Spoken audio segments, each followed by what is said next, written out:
Black ஹோல்னு ஒன்று கண்டுபிடிக்கிறதுக்கு முன்னாடியே ஈக்குவேஷனில் வந்துச்சுன்னு சொன்னாங்க.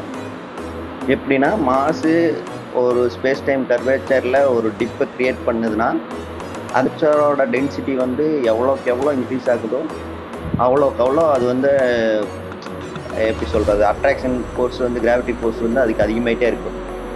மேக்ஸிமம் அதனோட ஃபோர்ஸ் க்ரியேட் ஆகும்போது அப்போ தான் அது வந்து பிளாக் ஹோலாக மாறுது அப்படிங்கிற மாதிரி சொல்லியிருந்தாங்க. ஆனால் நம்ம டிஓஇயில் வந்து பார்த்திங்கன்னா பிளாக் ஹோலுங்கிறது சாதாரண ஒரு ஹோல். ஒரு மூமெண்ட்னு க்ரியேட் ஆகணும்னு வச்சுங்களேன், ஆங்கர் பாயிண்ட் அப்படிங்கிறது ரொம்ப ரொம்ப முக்கியம். என்னென்ன மூமெண்ட் நமக்கு தெரியும்? ஆங்குலர் மூமெண்ட் தெரியும், ஆசிலேஷன் மூமெண்ட் தெரியும், வேவி மூமெண்ட் தெரியும். இந்த மாதிரி ஏகப்பட்ட மூமெண்ட் நமக்கு தெரியும். இந்த எல்லாத்துக்கும் பாருங்கள், எல்லா மூமெண்ட்லையுமே பாருங்கள் ஆங்கர் பாயிண்ட்னு ஒன்று இருக்கும். ஆங்குலர் மூமெண்ட்னா சென்டர் பாயிண்ட்னு ஒன்று இருக்கும். அந்த சென்டர் பேஸாக வச்சுக்கிட்டு தான் அது ஆங்கர் ரவுண்டாக ரொட்டேட் ஆகும். அதே மாதிரி ஆசிலேஷன்னாலும் ஒரு சென்டர் நம்ம அது நமக்கு தெரியலனாலும் அந்த சென்டரை வச்சுட்டு தான் அந்த ஆர்க்கில் ஆசிலேஷன் ஆகும். அதே மாதிரி வேவி மூமெண்ட்னாலும் ஒரு ஹை ஒரு லோ ரெண்டுக்கு நடுவில் ஒரு சென்டர் பாயிண்ட் இருக்கும். எந்த அளவுக்கு ஹை போகுதோ அந்த அளவுக்கு லோ போகணும், அப்போ தான் அது வேவி மூமெண்ட்டாக இருக்கும். இப்போது யூனிவர்ஸுக்கு ஆங்கர் பாயிண்ட் எங்கே இருக்குது, யூனிவர்ஸோட ஆங்கர் பாயிண்ட்டை கண்டுபிடிக்க முடியலன்னு தான் நமக்கு யூனிவர்ஸுக்கு ஒரு ஷேப்பே இல்லாமல் இருக்குது. ஆனால் யூனிவர்ஸுக்கு ஆங்கர் பாயிண்ட் இருந்து தான் ஆகணும்.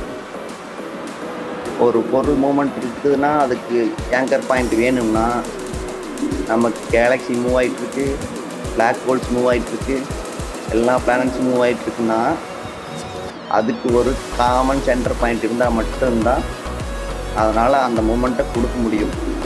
இப்போ இதில் ட்ராவல் பண்ணுறோன்னா வச்சுங்களேன், ட்ராவல் பண்ணுறோன்னு தெரிஞ்சாலே நமக்கு என்னென்ன இருக்குது, டிஸ்டன்ஸ் வந்து சேஞ்ச் ஆகிறது இருக்குது, எதை பொறுத்து இருக்குது, டைமை பொறுத்து மாறுற மாதிரி இருக்குது.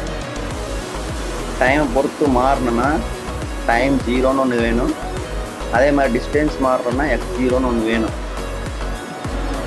இதே பிரபஞ்சத்துக்கு எடுத்துக்கிட்டிங்கன்னா, யூனிவர்ஸுக்கு எடுத்துக்கிட்டிங்கன்னா, யூனிவர்ஸில் அப்படி ஒரு கான்செப்ட் இல்லை, அப்படி ஒன்று இல்லை அப்படிங்கிறாங்க.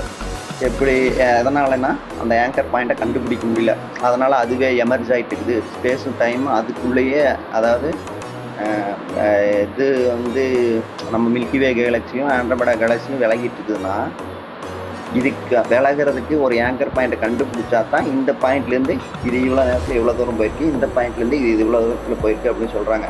இந்த ஆங்கர் பாயிண்ட் இல்லாதனால இது ரெண்டு விலகுதுன்னு மட்டும்தான் தெரியுது.